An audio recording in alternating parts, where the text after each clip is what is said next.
جو کوئی بیان کو توڑ موڑ کے پیش کیا یا جو بھی کیا وہ تو حضرت مولانا صاحب کو پتہ ہوگا وہ کس پیرائے میں انہوں نے بات کی، اس پہ میں بات نہیں کرتا کیونکہ عالم دین ہے، اس وقت بہت بڑے منصب ہے ان کے پاس، تو مگر اس پہ کسی عالم دین کو بات کرنے کا حق تھا، ان کا جواب سننا یا کرنا۔ مگر جو بات اب شروع ہوئی اس کے بعد غیر ذمہ داری کا ایک مظاہرہ کیا گیا۔ وہ کون عورت ہے جس نے آگے بات کی؟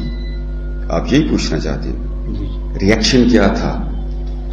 اگر میں غلط نہیں ہوں تو یہ وہی بیوی ہیں جنہوں نے کسی وقت عمران خان کے بارے میں بھی اتنی تیز زبان استعمال کی تھی۔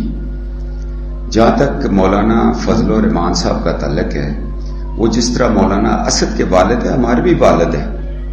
اللہ کہتا ہے تعلیم دینے والا، بیٹی دینے والا اور جنم دینے والا قیامت کے دن ایک مقام پہ ہوں گے۔ تو مولانا فضل الرحمان میرے لیے والد کی حیثیت رکھتے ہیں۔ سیاست کو ایک سائڈ پہ چھوڑ دیں، ہمارے پیش امام ہیں۔ میں کسی مکتب فکر کو اتنا نہیں سمجھتا ہوں، فالو نہیں کرتا ہوں۔ میں تو کہتا ہوں جو حی علی الفلاح ہے تو حی علی الفلاح ہے تو وہ آپ کو کدھر بلا رہا ہے، نیت آپ کی اس وقت حاضر ہوتی ہے۔ مجھے بڑا دکھ ہوا کہ ہمارے ایک اتنے بڑے عالم دین اور ان کے اوپر جس نے بات کی ان کو معافی مانگنی چاہیے، کوئی بھی پیش امام ہو۔ اللہ کہتا ہے حق والے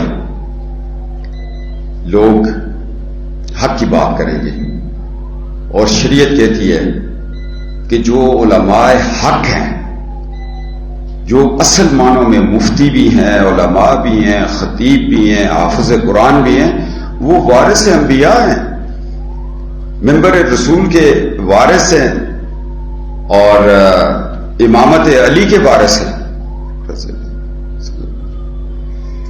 تو ان لوگوں کو ایسے نہیں کرنا چاہیے۔ دیکھو دین ہمارا